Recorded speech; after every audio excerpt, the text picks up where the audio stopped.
Shalom, and welcome to another edition of The Truth Shall Make You Free. I'm your host, Elder Nathaniel, and to my right, Deacon Asaph. Today's topic is going to be interracial marriage. But before we get to that topic, let's go to John chapter 8, verse 32.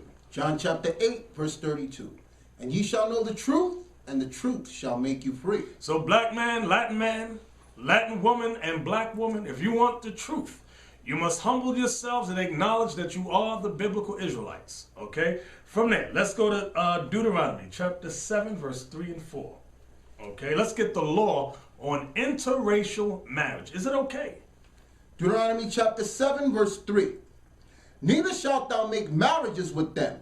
Thy daughters thou shalt not give unto his sons, nor his daughter shalt thou take unto thy son.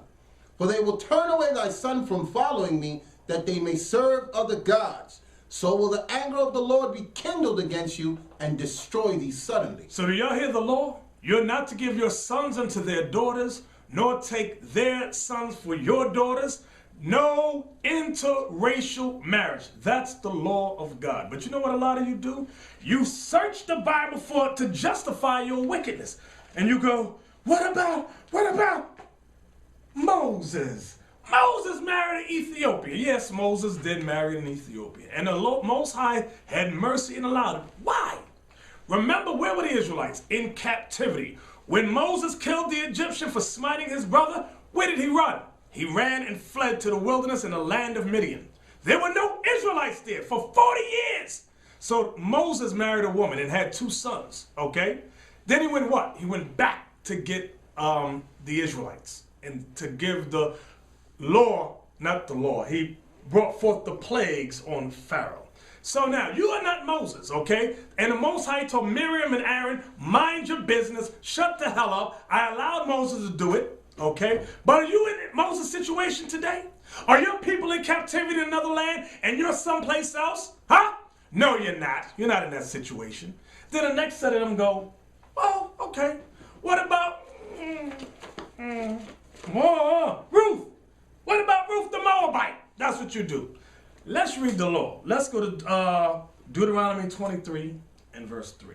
So we read the law already about no interracial marriage. Let's see what God says about the Moabites and Ammonites.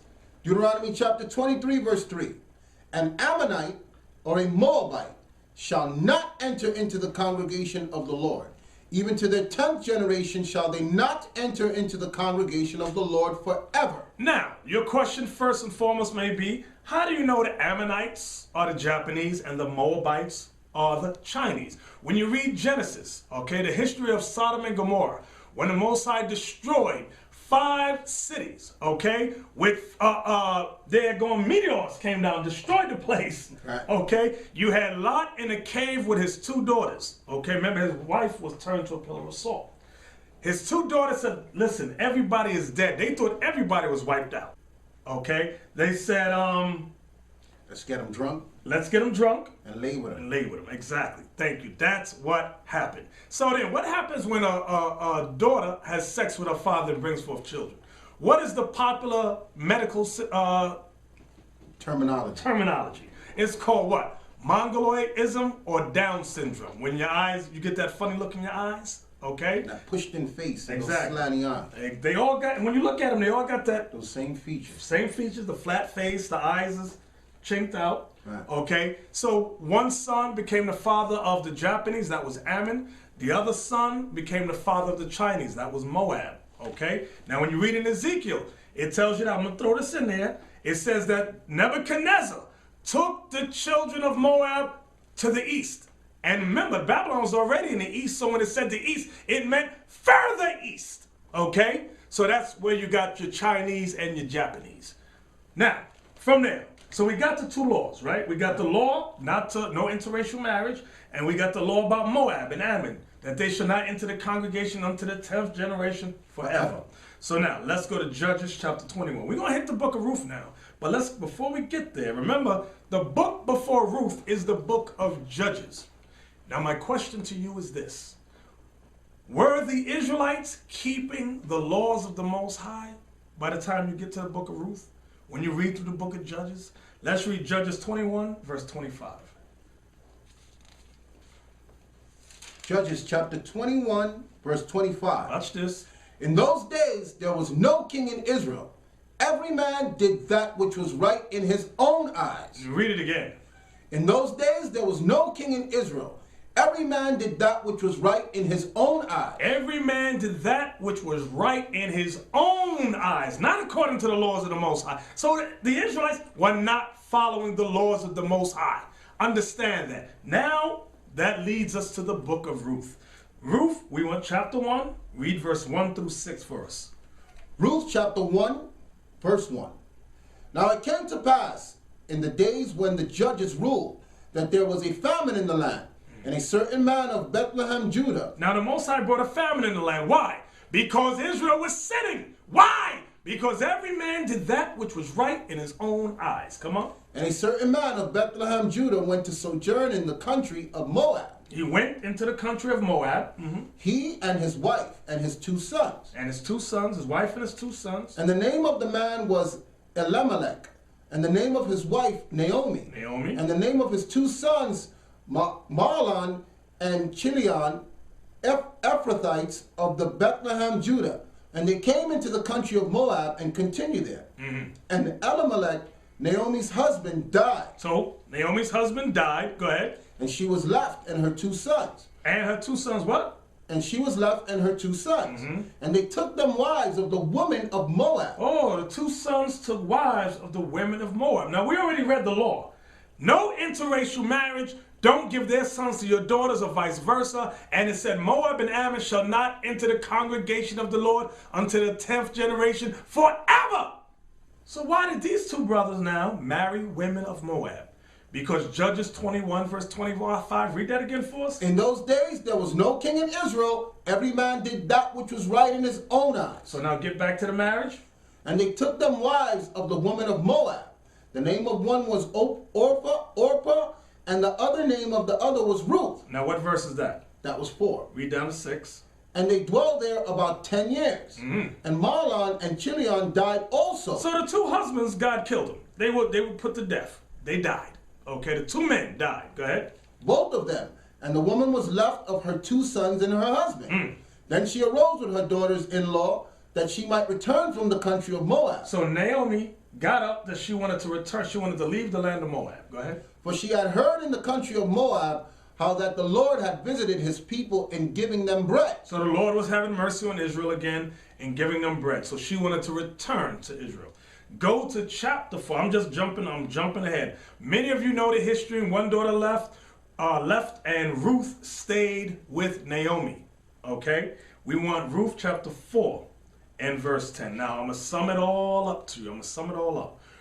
Naomi said, why don't you go back to your own people? Ruth said, no, let your people be my people. Let your God be my God. She said, I want to stay with you, Naomi. They go back to the land. And what happened? Deuteronomy 4 and 10, please. Ruth chapter 4, verse 10. Go ahead. Moreover, Ruth and the Moabitess, the wife of Mahlon, have I purchased to be my wife. So stop right there. Now this is Boaz speaking. Boaz the Israelite, okay? He purchased Ruth the Moabite to be his wife. Now when you read this whole story there, we don't have all day to read it, but read it on your own. It said one of the closest of kin to Ruth's husband did not want her. Remember, the 2 sons died. So one of the daughter-in-law of Naomi left. Okay, Ruth wanted to stay with Naomi. She said, let your people be my people and your God be my God. But there's a problem. Okay, watch this. There was a law that there should be no sons of Israel cut off. Okay, so what happened? There was a law that said the nearest of kin had to marry the wife to raise up seed. Watch this. Go to Ruth 4, and we want to start at verse 4 to 6. Ruth chapter 4, verse 4. And I thought to advertise thee, saying, buy it before the inhabitants and before the elders of my people. If thou wilt redeem it, redeem it. But if thou wilt not redeem it, then tell me, that I may know. For there is none to redeem it besides thee, and I am after thee. And he said, I will redeem it. So this is Boaz, a near of kin, but he's speaking to a closer of kin to Naomi's son. So he's asking him to redeem it, some parcel of land. he says, I will redeem it. Now watch this. Go ahead. Then said Boaz, what day thou buyest the field of the hand of Naomi, The day that you buy this field, listen good, the day that you buy this field, come on. thou must buy it also of Ruth the Moabitess, You must buy it of Ruth also, the Moabitess. Go ahead. the wife of the dead, The wife of the dead. Go ahead. to raise up the name of the dead upon his inheritance. To raise up the name of the dead upon his inheritance. So Boaz is laying down the law for this next of kin to one of the sons of Naomi. Now watch what happens. Go ahead. What verse you at? Verse 6 now. Go ahead. And the kinsman said, I cannot redeem it for myself, lest I mar mine own inheritance. Redeem thou mine right to thyself, for I cannot redeem it. Now notice when it was just redeeming the land, he said, yeah, I could do it. But then when it said, okay, well, the day you buy this land, you got to take on Ruth the Moabite, he goes, lest I mar my own inheritance. Why? Because the child that they would have been not in his name, but in the name of the dead man. Now, watch this, verse 10. Ruth 4, verse 10. Moreover, Ruth the Moabitess, the wife of Mahlon, have I purchased to be my wife. This is Boaz speaking. So once that nearest of kin rejected Ruth, Boaz said, I'm going to marry Ruth and raise up children to the name of Mahlon. Read it again. Moreover, Ruth the Moabitess, the wife of Mahlon, Mahlon, right. Go ahead. have I purchased to be my wife, to raise up the name of the dead upon his inheritance, that the name of the dead be not cut off from among his brethren. That the name of the dead be not cut off from amongst his brethren. Go ahead. And from the gate of his place ye are witnesses this day. Now, watch this. What's the law that he's talking about? Get Deuteronomy 25, verse 5 and 6. What law is Boaz speaking of in Ruth, the 4th chapter? This is what a lot of you don't understand. Deuteronomy 25, verse 5 and 6. Deuteronomy 25, verse 5. If brethren dwell together, If brethren dwell together, and one of them die, and one of them die, and have no child, and have no child, the wife of the dead shall not marry without unto a stranger. the wife of the dead cannot marry outside unto a stranger. Go ahead. Her husband's brother shall go in unto her, Her husband's brother, meaning next of kin. Go ahead. and take her to him to wife, and perform the duty of an husband's And brother perform the duty of a husband's brother. unto her. And it shall be that the firstborn which she beareth shall succeed in the name of his brother which is dead. So the firstborn would be in the name of the dead father. Understand that? Was that it? Yeah. In the name of the brother which is dead, that his name be not put out of Israel. That his name, that's the point, that his name be not put out of Israel. So for example, he's my brother. He dies. I would have to take his wife. Our firstborn child would be in his name. All inheritance would go to the son in his name, not mine. That's the law. That's the law that was being applied in the book of Ruth. So you brothers and sisters at home, don't throw out Ruth. You're not trying to obey the laws of the Most High when you marry outside your people. So don't try it, all right? From there, let's go to Matthew 22, verse 39. I'm going to show you something. Boaz saw it as kindness, but there's a law that Boaz understood. He understood the law about raising up seed to the dead. Okay, now this also, Matthew 22, verse 39. Matthew chapter 22, verse 39. And the second is like unto it. Thou shalt love thy neighbor as thyself. You hear that? Thou shalt love thy neighbor as thyself. That's what Boaz was applying, because Boaz respected the laws of the Most High. He said, why should the name of this brother in Israel be cut off? He said, I'll take Ruth as my wife and raise up children in the name of my dead brother. He loved his neighbor as he loved himself. Now watch this. Matthew 1. Matthew chapter 1 and verse 5. That's why Ruth and Boaz are mentioned in the genealogy of Christ. Matthew 1 verse 5. Matthew chapter 1, verse 5. And Salmon begat Booz of That's Makkah, Boaz. and Booz begat Obed of Ruth.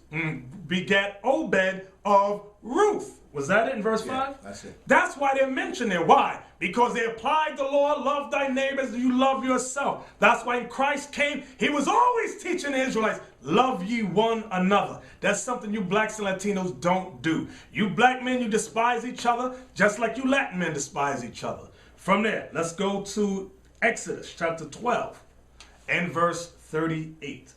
Exodus chapter 12, verse 38. So for your time of mentioning Ruth to justify yourself is over, okay?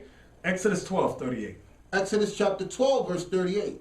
And a mixed multitude went up also with them, and the flocks and the herds, even very much cattle. And they baked unleavened cakes of dough, which they brought forth out of Egypt. That was 38? It's 39 now. So now, what happened? Read 38 again. All I want is 38. Verse 38.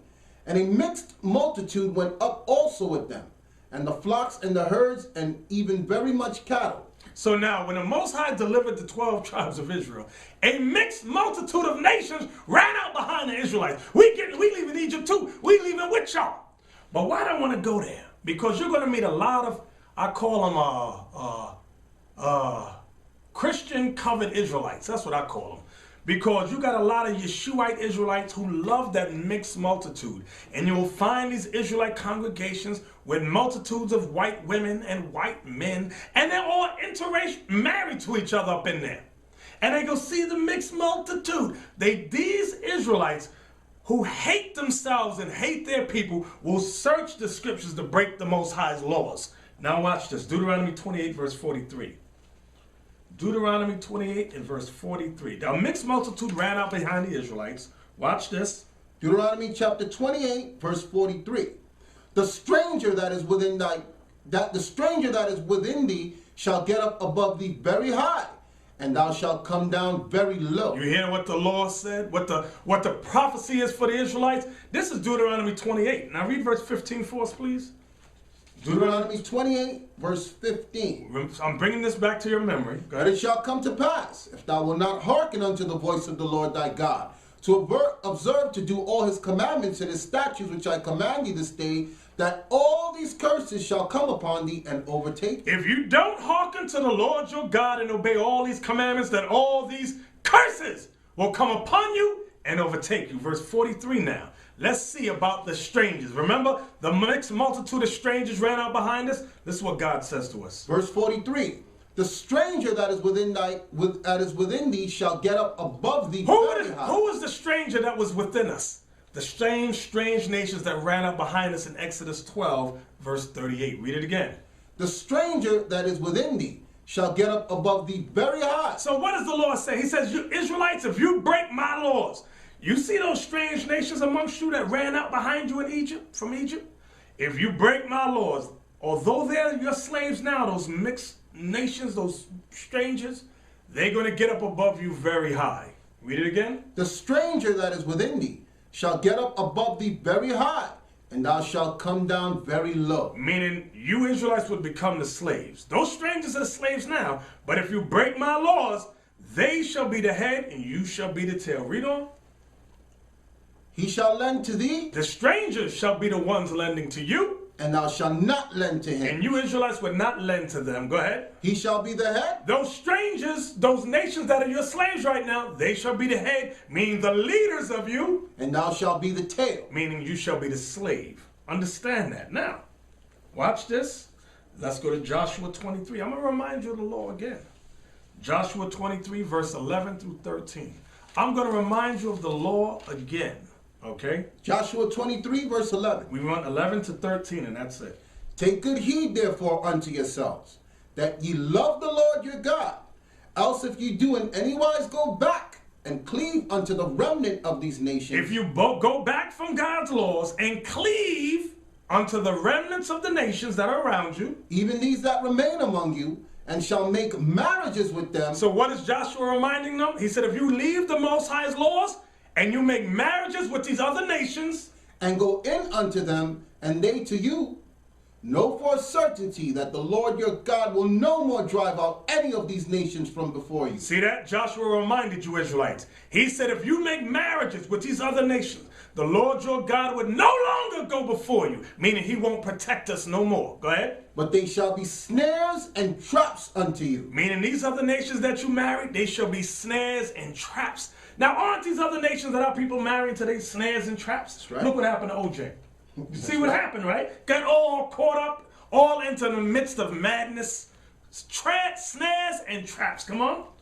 Down to 13. And scourges in your side. And scourges in your side, meaning they always going to cause you problems. Go ahead. And thorns in your eyes. Thorns in your eyes. Until you perish from off this good land which the Lord your God hath given you. Until you perish from off this good land which the Lord your God given. So Joshua reminded us of the law. He said, in case you forgot what Moses commanded you, I'm going to remind you again.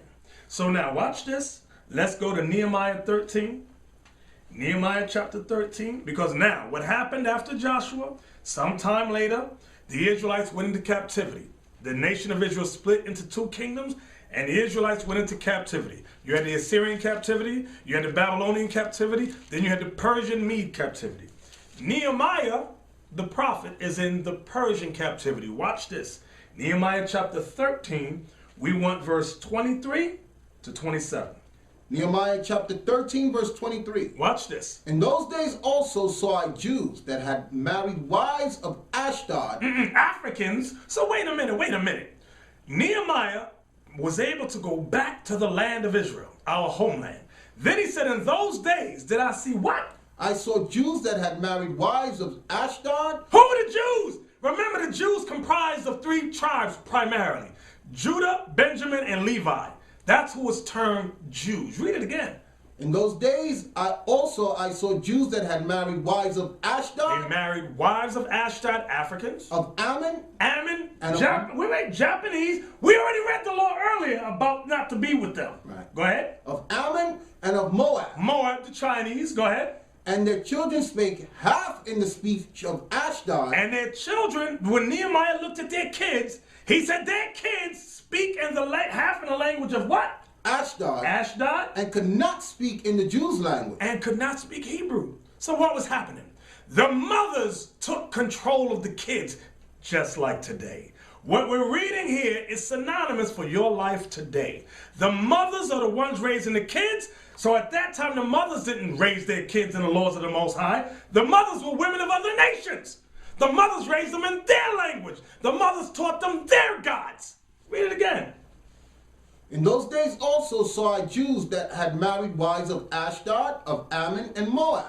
And their children spake half in the speech of Ashdod, and could not speak in the Jews' languages, but according to the language of each people. But according to the language of each people, whether it was Ammon or Moab, come on. And I contended with them.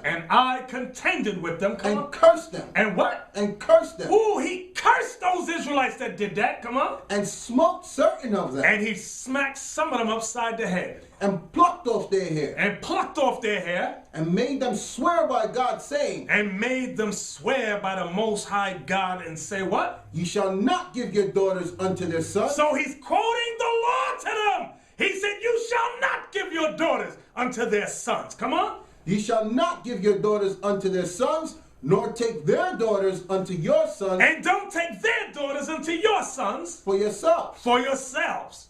Did not King Solomon... Wait. Read this part slow.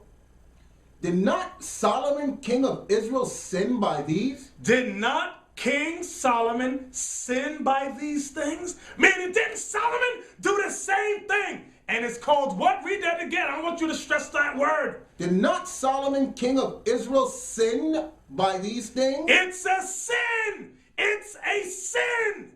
Meaning you're breaking God's laws when you marry people of other nations. Come on. Yet among many nations was there no king like him, who was beloved of his God, and God made him king over all Israel. Nevertheless, although Solomon was loved by the Most High, had all wisdom, it said, nevertheless, even him did outlandish women cause to sin. Even him did outlandish women, wicked women of other nations, cause Solomon to sin. You read down to 27?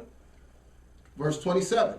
Shall we then hearken unto you to do all this great evil? Shall we then hearken unto you, Nehemiah says, to do this what? Great what? This great evil? Evil. Do you hear what the Bible calls interracial marriage? Evil! Evil! And sin! Sin! Oh, you never read this in church. Was that it? No. Shall we then hearken unto you to do all this great evil, to transgress against our God in marrying strange wives? So now, watch this. Let's go to the book of Ezra. Ezra. Ezra should be before Nehemiah, somewhere around there. Okay? Ezra chapter 10. We're going to get a little more in-depth in this history now. Because we're reading, what are we reading? The Bible. Your ministers never read this to you.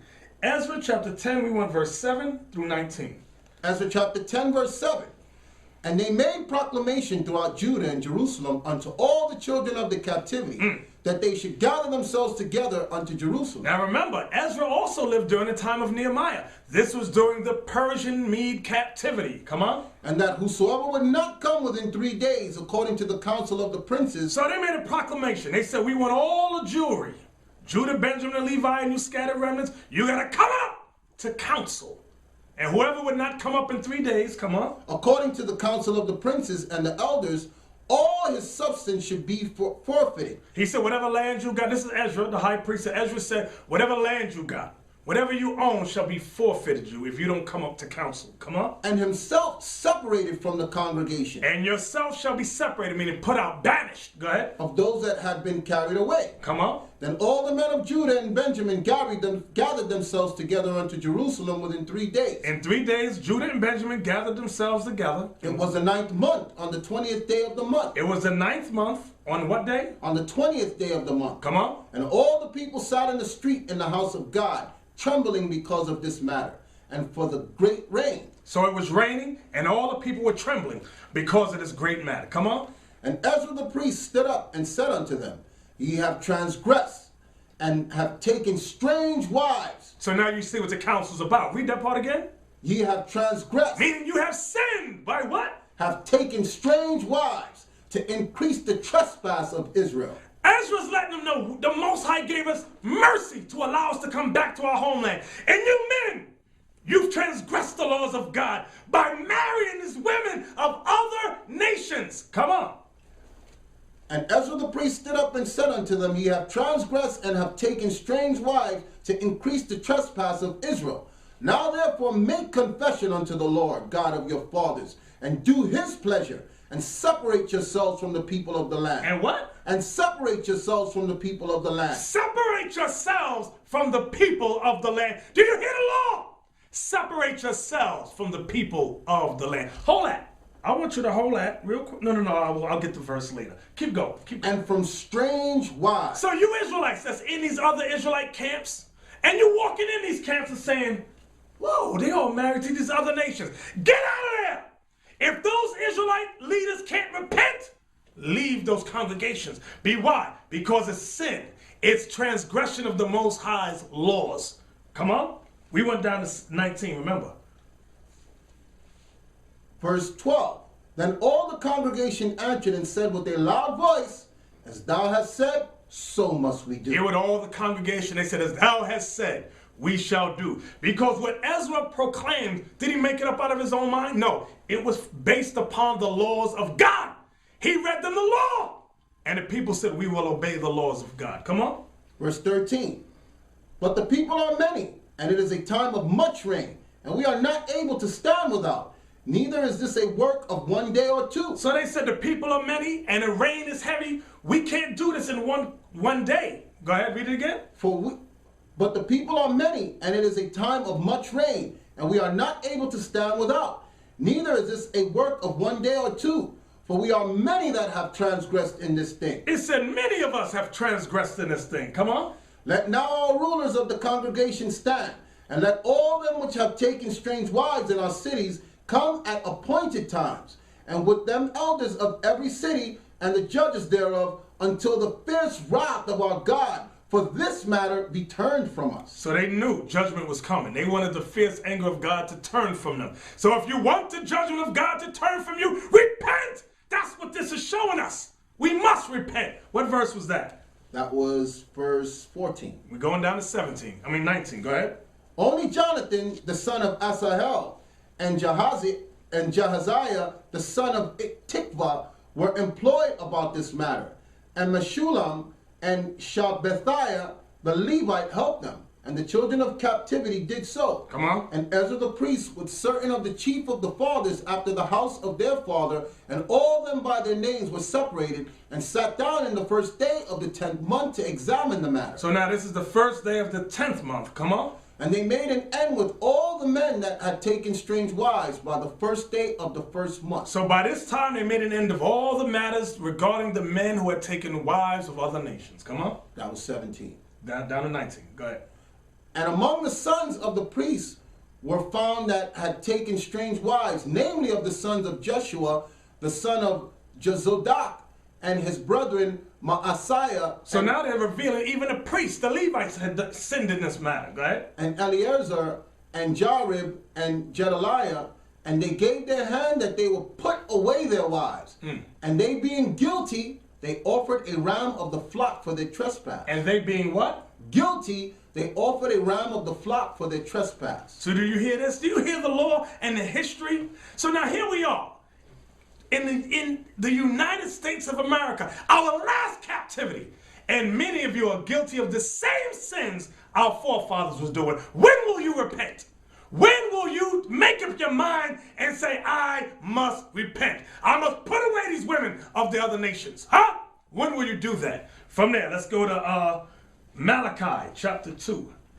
The book of Malachi chapter 2. I'm showing you that the Most High God is against interracial marriage. Malachi 2, all we want is 2 verses. Verse 11 and 12. Malachi chapter 2 verse 11. Listen good. Judah hath dealt treacherously. Now he's going back to this black man, the American black man Judah. He says, Judah have dealt treacherously. And an abomination is committed in Israel. And an abomination is committed in Israel. What is the treacherous and what is the abomination that Judah has committed? And in Jerusalem, for Judah hath profaned the holiness of the Lord which he loved. How? And hath married the daughters of a strange god. Married the daughter of a strange god. He married Judah, the tribe of Judah, married the daughters of a strange god. Read that verse 11 again. Judah hath dealt treacherously. I want you to stress that A word in there. Judah hath dealt treacherously, and an abomination. An abomination. Abomination. Abomination. Woo! Come on. And an abomination is committed in Israel and in Jerusalem. For Judah hath profaned the holiness of the Lord which he loved, and hath married the daughter of a strange god. What verse was that? That was 11. 12 now. The Lord will cut off the man that doeth. Wait, read that again. The Lord will cut off the man that doeth. Read that again. The Lord will cut off the man that doeth. The Lord will cut off the man that doeth this. You hear what the Bible says? This ain't our words, brothers. This ain't how we feel. This is what the Bible says. Our job is to tell you and teach you what thus saith the Lord, because your ministers have not taught you nothing. Come on. The Lord will cut off the man that doeth this, the master and the scholar. The master and the scholar. Why is he saying the master and the scholar? Because a lot of you so-called Negroes, you become masters and scholars in society, and you become uppity. They make a few $1 million, and what's the first thing a Negro with money does? He marries the white woman. Look at your basketball players. Look at many of your entertainers, your actors, your athletes. They married the white woman. Don't they got the white man got little cliques of women that they raise up to marry these dumb ball players. Purpose. For that sole, how to get a nigga's money. Go out there and shake your booty, because a nigga think he ain't made it until he get a white woman. That's right. Okay. Did you finish verse 12? The Lord will cut off the man that doeth this, the master and the scholar out of the tabernacles of Jacob, and him that offer an offering unto the Lord of hosts. And no matter even if you offering offerings, if you guilty of this sin, the Bible says God will cut you off. So what you doing? You in these other little silly congregations, marrying wives of other nations, talking about the Lord's going to accept my Edomite wife, or my Moabite wife, or my African. No, no, no. The Lord ain't accepting that. We're reading the law to you now. We're reading the history and the prophecy to you now. From there, let's go to Tobit in the Apocrypha, the book of Tobit, chapter 4. We want verse 12 and 13. Okay? So now, you know the only thing that the man has up on a woman? Meaning this. The Israelite man, remember how genealogy is determined. It's determined upon the seed of the man. Meaning this. If a black man or Latin man who's an Israelite has a child with a woman of another nation, yeah, the children are Israelites. The children are Israelites. For example, Ruth the Moabite Remember, it said Ruth and Boaz had a child that was raised up until Mahlon, right? And that's the genealogy where Christ came through. You got these Israelites that say, the Lord ain't dealing with you if you have mixed parents. Shut up. You Israelites that say that stupidity, just be quiet. King David's great-grandmother was Ruth the Moabite. That's right. She was their child was through the lineage that Christ came out of. So be quiet. The difference was that child was an Israelite child. Why? Because Boaz put the seed in Ruth and the son. You are what your father is. Understand that. I don't want you to be confused. You are, so I'm going to say it again. You are what your father is. You are not what your mother is. See, they're following a so-called white man. Science. Right. Remember, Right. no, you can get an orange seed and put it any place all over the earth. What kind of tree is going to grow up? An orange tree. Right. Whether it's an apple seed, whatever the seed is, that's what the tree is going to become. So the man puts the seed in the woman. So whatever that man is, that's what that child shall be. Some of you better thank the Lord your father was Negro. A lot of you are ashamed. Huh? Oh, my father is black. You better thank the Most High God. Because if your father's any other race, you finished. And then growing up, you hear those that they're so excited that they're mixed. I'm half this, I'm half Right. that. There's no mixing with the Most High. Thank you. It's Exactly. what the seed of your father is. There's no such thing as mixed with God. Exactly. Because that means David was half Chinese. No, David Right. wasn't half Chinese. David wasn't half Moabite. There's no halvesies in the Bible. Exactly. You are what your father is. Now, Tobit 4, we want Tobit 4, before I forget the thought, verse 12 and 13. Because remember, we got to talk about the woman next. Go ahead. Tobit chapter 4, verse 12. Beware of all whoredom, my son, Beware of all whoredom. What's he talking about whoredom? What's this? Go ahead. and chiefly take a wife of the seed of thy father. Take a wife of what? Of the seed of thy father. Of the seed of thy fathers. Come on. And take not a strange woman to wife, And take not a strange woman to wife, which is not of thy father's tribe. which is not of thy father's tribe. Come on. For we are the children of the prophets. For we, you blacks and Latinos, you are the children of the prophets. Come on. Noah, Abraham, Isaac, and Jacob. Noah, Abraham, Isaac, and Jacob. Go ahead. Remember, my son, that our fathers from the beginning, even that they all married wives of their own kindred. They married wives of their own kids. This was even before Noah, Abraham, Isaac, and Jacob was before Israel became a nation. But they married women of their own kinsfolk. Go ahead. And were all blessed in their children, and their seed shall inherit the land. Their seed shall inherit the land. Watch this. Now therefore, my son, Watch it. love thy brethren, Love your brethren. That's what a lot of our people don't do. and despise not in thy heart thy brethren, the son of thy daughters of thy people. Writer-producer Theron Cal says he's on a mission to help black folks. He says black folks are filled with self-hate. Melody Cochran is the daughter of the famed attorney Johnny L. Cochran. Her lifestyle includes relationships and activities that, according to Theron, makes her a sellout. Please welcome Theron Cal and Melody Cochran. Now that is like a very aggressive statement to start off with you. Do you know this woman to call her a sellout? No, I've never met her. What I've is never a met her. sellout? So why is My definition of a sellout is somebody who's black, who's harming or hurting other blacks, and someone who's black who dates and or marries non-blacks. So what category does Melody fall under for you to call her a sellout? Well, I don't know, but if she's dating outside of her race, then she would fall into category number 2. Okay, but I guess the question I'm asking is, apparently from the information we got, you feel the lifestyle that she is participating in makes her a sellout. Absolutely. So I'm trying to get to the point of what about her lifestyle Okay. have you Well, categorized as selling out? Usually when somebody sells out in terms of dating, interracial dating, usually what's going on is there's 3 things that go on. 1, they don't like being black. 2, they're not too comfortable with themselves. Now, is this your own opinion, or how did And you get? 3, they basically would prefer white culture. Okay. Okay. So what do you base this on? Is this your own personal? This is the research. You know, in doing the Sellout Diaries, we did a lot of research. We talked to a lot of people. I've been on this planet for 30-some-odd years, and I mean, it's common sense. I mean, people avoid what they don't like. They gravitate towards what they like. You're right. So we don't go out and you know, eat things we don't like. We don't hang around people we don't like. And when you choose to exclusively date outside of your race, I mean, you don't have to do an extensive study to figure out what's going on. She's avoiding black men because she doesn't like them. I mean, we can be honest. Now, Theron, what if you like a little variety? That's okay. You can sell out and then come back home, and that's all. We don't have a problem with that. So is this only for black culture or for all? Okay. With dating outside of my race. Okay, would you tell the truth? You don't like black people. You don't like black men. Just tell the truth. It's okay. Nothing wrong with it.